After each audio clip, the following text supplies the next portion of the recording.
বন্ধুরা এসে গেছে ইতিহাস বিদ্যার্থী টিউটোরিয়াল চ্যানেলে। আজ আমি নতুন সামাজিক ইতিহাস কি তাই নিয়ে অর্থাৎ নতুন সামাজিক ইতিহাসের বিষয়বস্তু কি সেই নিয়ে আলোচনা করব। আমরা কি জানি, ইতিহাস তত্ত্বের ইংরেজি প্রতিশব্দ হলো হিস্টোরিওগ্রাফি। আধুনিক ইতিহাস চর্চার ধারায় বর্তমানে এই তত্ত্বকে বিশেষ গুরুত্ব দেওয়া হয়। তাই ঐতিহাসিক যখন কোনো দেশের বা জাতির একটি পূর্ণাঙ্গ ইতিহাস লিখবেন, তখন তাকে জীবনের প্রতিটি ক্ষেত্র বিশ্লেষণ করে দেখতে হবে। তখনই তৈরি হবে সামগ্রিক ইতিহাস বা কম্প্রিহেনসিভ হিস্ট্রি। সমাজ যেখানে সবচেয়ে বড় একটি চরিত্র। আগে ইতিহাস চর্চার মূল স্রোতে ছিল রাজনীতি, তার সঙ্গী ছিল শিল্প, সাহিত্য, সংস্কৃতি, অর্থনীতি, বাণিজ্য ইত্যাদি। কিন্তু নিখাত মানুষের ইতিহাস তেমন করে লেখা হয়নি। নতুন সামাজিক ইতিহাসের ব্যাপকতা অনেক বেশি। সমাজে লক্ষ কোটি জনশক্তির প্রকৃত অস্তিত্ব থাকা সত্ত্বেও ইতিহাসে তারা উপেক্ষিত। ভারতবর্ষ সহ পৃথিবীর নানা দেশে এইসব উপেক্ষিত সাধারণ মানুষের জীবন যাপন পদ্ধতি ইতিহাসে তুলে ধরাই নতুন সামাজিক ইতিহাসের বৈশিষ্ট্য হয়ে উঠেছে। বর্তমান সমাজে সাধারণ মানুষের মর্যাদা, অস্তিত্ব ও অবদানকে বিশেষ গুরুত্ব দেয়াই ইতিহাস চর্চার মূল লক্ষ্য। সাধারণ মানুষের ইতিহাস হলো নতুন সামাজিক ইতিহাসের প্রধান বিষয়বস্তু।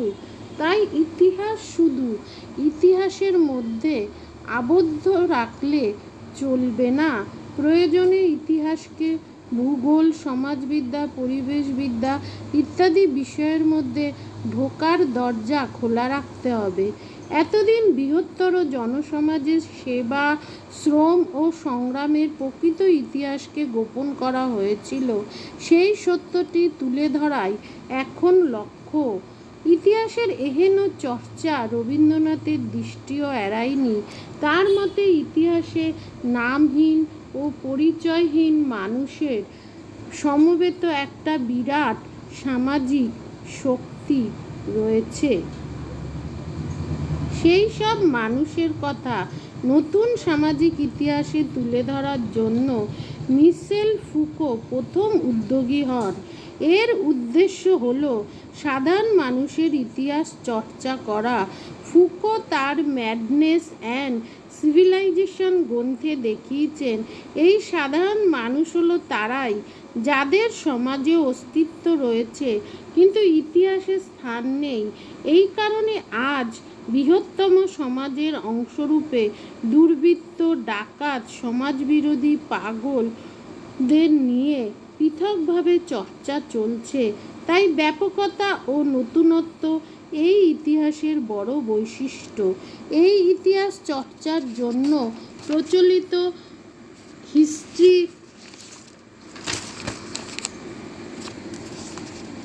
ল্যাবরেটরি বা মহাফেজখানা বা ইতিহাসের সংগ্রহালয় থেকে তথ্য না নিয়ে সমাজ থেকে তথ্য সংগ্রহ করা শুরু হয়। প্রয়োজনে পুরনো সামাজিক ইতিহাসকেও গুরুত্ব দেওয়া হয়।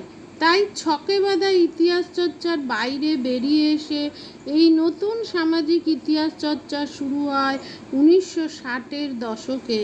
তাতে সামিল হন ফার্নান্ড ব্রদেল।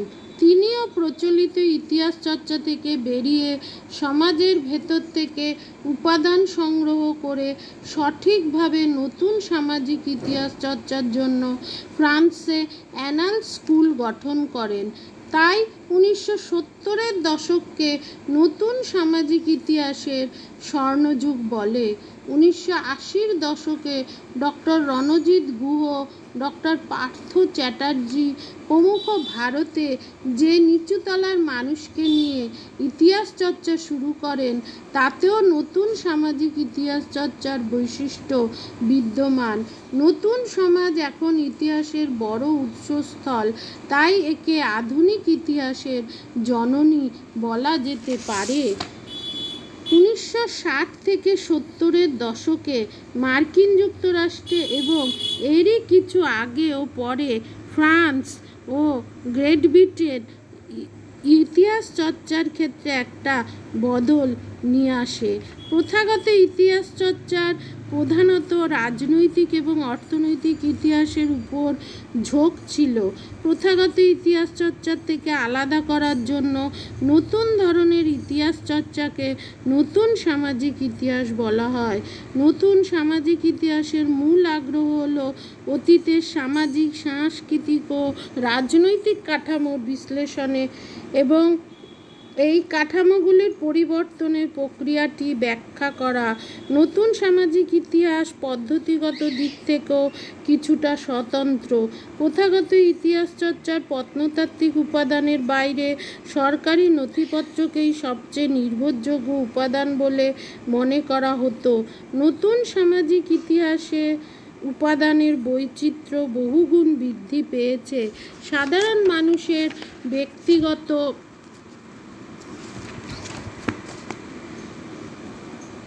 ডায়েরি, হিসাব লেখার খাতা বা পারিবারিক অ্যালবাম থেকে শুরু করে আলোচ্য সময়ের গান বাজনা, নাটক, এমনকি কবিতাও হয়ে উঠেছে নতুন সামাজিক ইতিহাস রচনার উপাদান।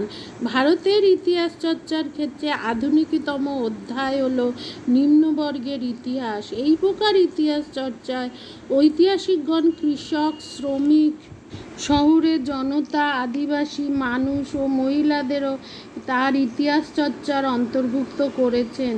ভারতের নিম্নবর্গের ইতিহাস চর্চা শুরু হয়েছিল 1982 খ্রিস্টাব্দে অধ্যাপক রণজিৎ গুহের সাবালটার্ন স্টাডিজের প্রথম খণ্ড প্রকাশের দ্বারা। অতঃপর পার্থ চট্টোপাধ্যায়, গৌতম ভদ্র, দীপেশ চক্রবর্তী, সুদীপ্ত কবিরাজ, জ্ঞানেন্দ্র পাণ্ডে প্রমুখ ও এই প্রকার ইতিহাস চর্চাকে সাফল্যের সঙ্গে এগিয়ে নিয়ে গিয়েছিলেন। যদিও গায়ত্রী স্পিভাক বলেছেন, এই কাজ খুব দুরূহ, কারণ নিম্নবর্গের মানুষের নিজেদের কথা নিজেদের মতো করে বলতে পারে না। সমাজের প্রতিটি প্রতিষ্ঠান নিম্নবর্গের ঐতিহাসিকের আলোচনার বিষয়। প্রকৃতপক্ষে নিম্নবর্গের ঐতিহাসিক ইতিহাসের মূল ধারাকে পরিপূর্ণতা দিয়েছেন। সবশেষে বলা যায়, নতুন সামাজিক ইতিহাস চর্চার মাধ্যমে ইতিহাসের যে পরিবর্তিত ধারা শুরু হয় তা হলো হিস্ট্রি ফ্রম বিলো। এর মাধ্যমে সামাজিক ইতিহাস বা টোটাল হিস্ট্রি সম্পর্কিত ধারণা স্পষ্ট হয়ে ওঠে। আজ আসি, দেখা হচ্ছে পরবর্তী ভিডিওতে। সাবস্ক্রাইব করো।